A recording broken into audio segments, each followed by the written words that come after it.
Assalamualaikum warahmatullahi wabarakatuh. Semoga saya dan Anda semua selalu sehat ya teman-teman. Amin ya robbal alamin. Baik teman-teman, yang kita bahas dalam video kali ini yaitu masalah kapan pemberian pakan Kentucky atau pakan campuran itu dimulai.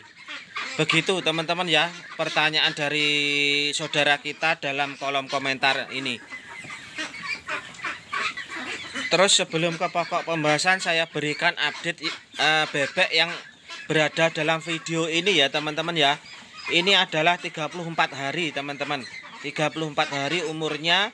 Kemudian DOD pabrikan nanti saya targetkan itu bahwa umur 39 atau 38 itu panen teman-teman ya. Saya targetkan seperti itu. Kemudian ini pakan starternya 75 kilo, 511 25 kilo.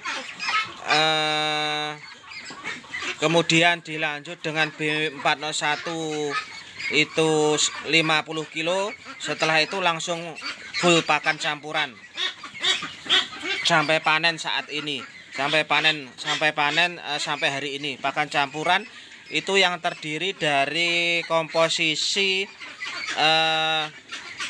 tepung Kentucky coklat dan putih, kebi, katul kasar, pur, sentrat.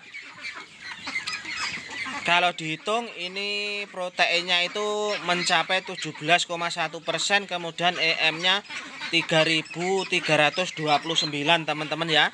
Itu alhamdulillah di periode ini itu tidak ada kanibal teman-teman.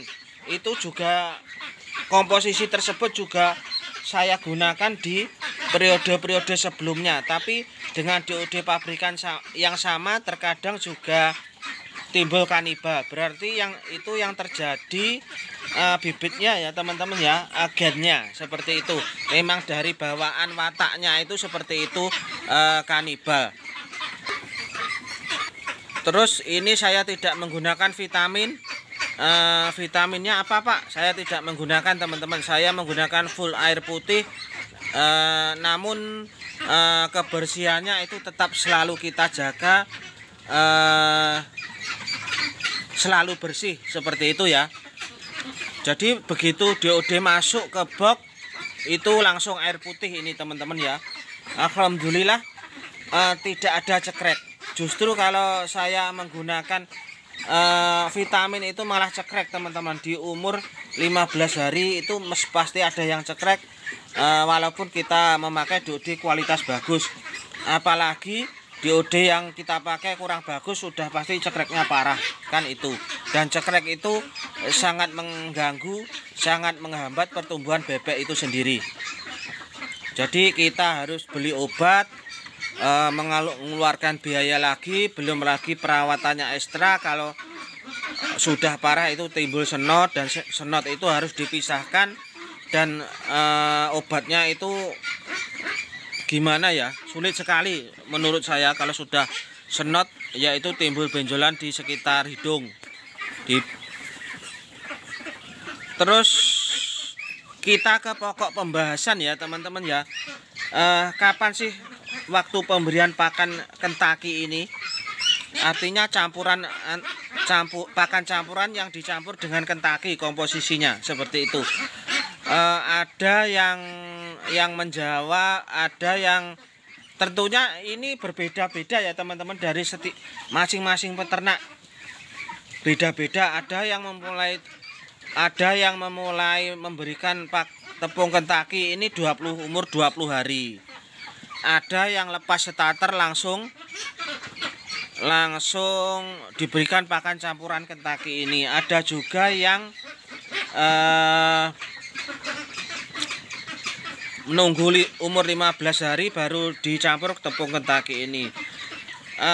Tapi kalau saya ya teman-teman ya, kalau yang saya terapkan dalam kandang itu lepas starter itu langsung saya berikan pakan campuran yang terdiri dari komposisi Kentucky ini. Lepas starter, yang dimaksud lepas starter itu bagaimana? Contohnya dalam kandang saya ini itu kan 200 ekor itu saya kan memakai memakai pour starter itu kan 75 kilo. Jadi begitu 75 kilo itu 200 ekor begitu 700 kilo itu dimakan habis 200 ekor itu langsung saya berikan pakan campuran berupa tepung Kentucky ini. Jadi kalau habisnya 10 hari ya 10 hari sudah makan pakan campuran Kentucky ini. Kalau misalkan habisnya 12 hari ya baru kita mulai 12 hari. Jadi itu kalau saya ya teman-teman ya. Kalau saya yang saya terapkan seperti itu. Terus perbandingannya bagaimana Pak? Antara tepung Kentucky dan kawan-kawan dengan bahan yang lain, misalkan dengan KB atau separator. Begini ya teman-teman ya. Dalam menggunakan Kentucky itu harus kita trial dan error teman-teman ya, harus kita trial dulu. Maksudnya bagaimana? Kita coba pelan-pelan, soalnya tepung Kentucky ini kalau terlalu banyak itu menimbulkan mencret teman-teman ya. Artinya fesesnya itu, kotorannya itu cair berupa seperti telek lencong itu, dan biasanya hitam seperti itu kalau terlalu banyak. Dan kalau kotorannya seperti itu sudah pasti nanti kelembapan kandangnya tinggi kan itu.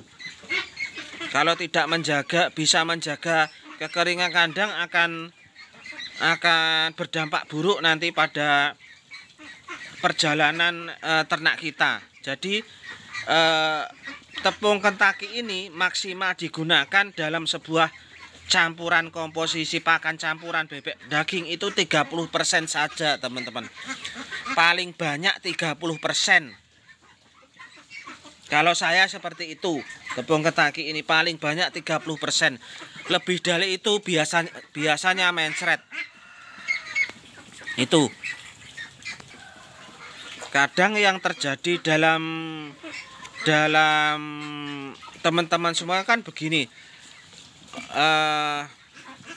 berhubung pakan Kentucky ini harganya murah, teman-teman langsung mencampurkan dalam jumlah banyak. Nah, itu menyebabkan seperti itu mencret teman-teman. Kotorannya itu kotoran lencung seperti itu. Dan itu kalau seperti yang saya utarakan tadi di awal, kalau tidak bisa menjaga kekeringan kandang, nanti sudah pasti pertumbuhannya akan terhambat seperti itu. Mengenai efek langsung pada bebek itu menurut saya tidak ada ya teman-teman ya. Kalau terlalu banyak Kentucky, biasanya kalau terlalu itu tidak terlalu, pengaruhnya tidak terlalu signifikan. Walaupun ya juga ada pengaruhnya kalau terlalu berlebihan, misalkan bulunya itu tidak akan tumbuh bagus teman-teman, bulu terutama di atasnya buntut itu. Di atasnya buntut itu biasanya kalau terlalu banyak juga akan brodol tepung Kentucky ini. Jadi itu ya teman-teman ya, semua ada batasnya. Tidak bisa langsung berhubung harganya murah terus kita memberikan secara berlebihan, itu tidak bisa begitu. Semua hanya harus terukur, termanajemen rapi teman-teman ya. Nah itu.